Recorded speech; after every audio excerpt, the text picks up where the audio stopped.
नमस्कार, आप देख रहे हैं एनएमएफ न्यूज में आपके साथ शबनम। राजा रघुवंशी केस में लगातार नए नए और चौंकाने वाले खुलासे हो रहे हैं।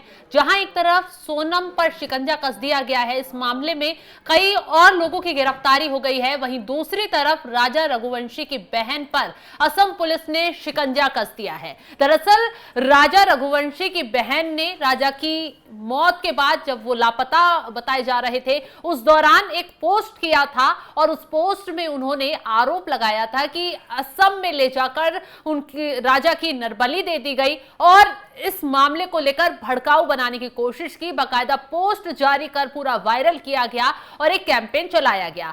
तो ऐसे में अब असम पुलिस ने इस पोस्ट को लेकर सृष्टि रघुवंशी के खिलाफ एफआईआर दर्ज की है। तो ग्राफिक्स के जरिए पूरा मामला बताते हैं कि कहां से शुरुआत हुई, कैसे क्या हुआ, किन धाराओं में सृष्टि के खिलाफ एफआईआर दर्ज की गई है। राजा रघुवंशी केस में अब उनकी बहन सृष्टि के खिलाफ असम पुलिस ने एफआईआर दर्ज की है।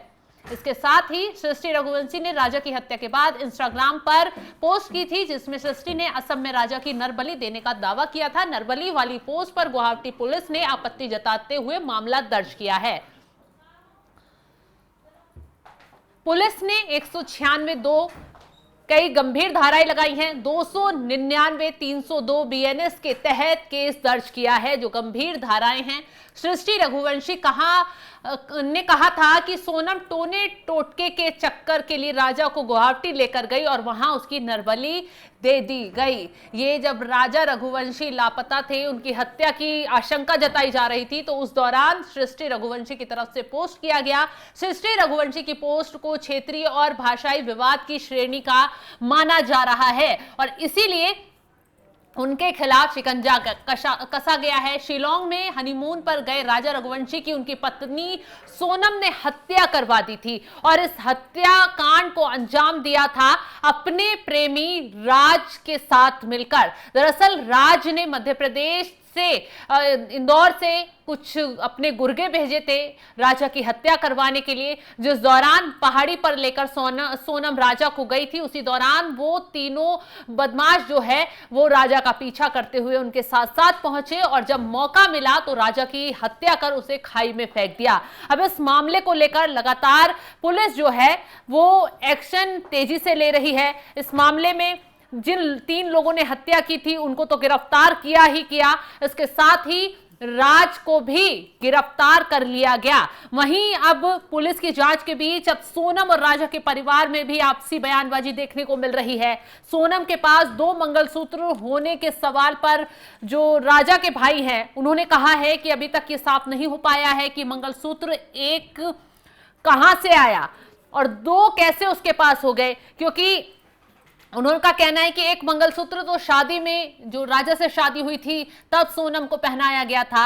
हो सकता है दूसरा मंगलसूत्र जो है राज ने सोनम को पहनाया हो, यानी राजा की हत्या के बाद सोनम ने हो सकता है राज से शादी की और उसके बाद वो छुपकर रह रही थी। अब इस बात को लेकर राजा के भाई ने गोविंद पर निशाना साधते हुए कहा है कि अगर वे सच में हमारे परिवार के साथ हैं तो वे बहन का पिंडदान क्यों नहीं करते हैं। उसने अब तक सोनम के सामान को घर से क्यों नहीं हटाया है। गोविंद ने अब तक सोनम के लिए फांसी की मांग क्यों नहीं की है। बहन सोनम के पिंडदान को लेकर भाई गोविंद ने साफ कहा है कि उसने तो अपनी बहन की शादी राजा से कर दी थी, वे अब उनके परिवार की बहू हैं, इसलिए पिंडदान का अधिकार उनके पास है। अगर वे अपनी बहू का पिंडदान करते हैं तो वे उनके साथ खड़े नजर आएंगे। लेकिन यहां मामला तब घूमा जब राजा के परिवार ने सोनम के पूरे परिवार का नार्को टेस्ट कराने की मांग उठा दी।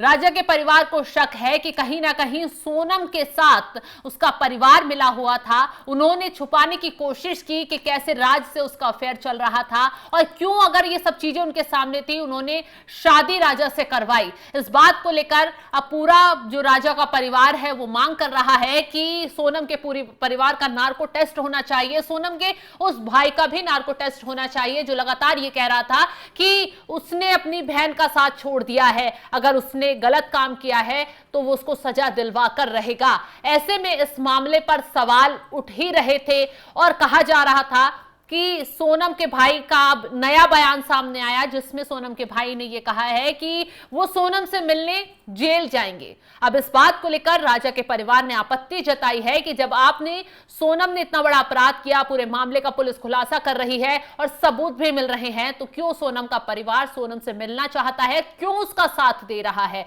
तो कहीं ना कहीं दाल में कुछ काला है। राजा का परिवार शक जता रहा है और ऐसे में राजा के परिवार ने मांग कर दी है कि नार्को टेस्ट से दूध का दूध पानी का पानी हो जाएगा कि इस मामले में आखिर कौन कौन शामिल था, किसने साजिश रची, सभी के खिलाफ एक्शन लिया जाना चाहिए। लेकिन इसी बीच राजा के परिवार पर एक नई मुसीबत आन पड़ी है और फंसी है राजा रघुवंशी की बहन सृष्टि रघुवंशी, जिन्होंने अपने इंस्टाग्राम पर पोस्ट वायरल की राजा को लेकर और कहा जा रहा है कि वो लगातार प्रमोशन, उस पोस्ट के बाद वो काफी वायरल हो गई और फिर प्रमोशन के काम में जुट गई। तो लोग सवाल भी खड़े कर रहे हैं कि अगर आपको लगा कि आपके भाई की हत्या हो गई, नरबली जैसी घटना हो गई, तो आपने इस मामले को अपने आप को प्रमोट करने के लिए क्यों इस्तेमाल किया, अपने आप को वायरल करने के लिए क्यों इस्तेमाल किया? इसको लेकर तमाम सवाल खड़े हो रहे हैं। सोशल मीडिया पर लोग तंज भी कस रहे हैं और यही वजह है कि जिस तरीके से कामाख्या मंदिर को लेकर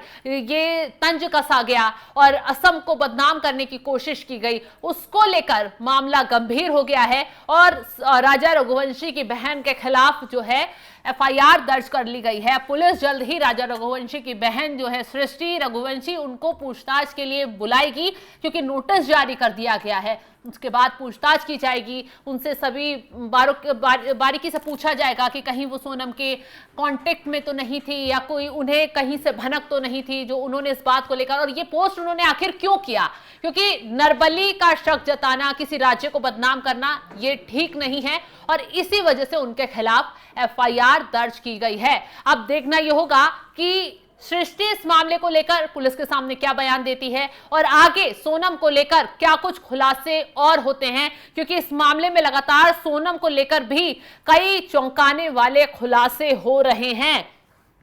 नोटिस के माध्यम से सृष्टि को ये भेजा गया है और लिखा गया है कि वर्तमान जांच में हमारे पास आपसे पूछताछ करने के लिए उचित आधार है। सृष्टि को पक्ष रखने के लिए गुवाहाटी बुलाया गया है। सूत्रों के मुताबिक पुलिस ने जांच के दौरान धार्मिक भावनाओं को आहत करने से जुड़ी धाराओं में केस दर्ज किया था।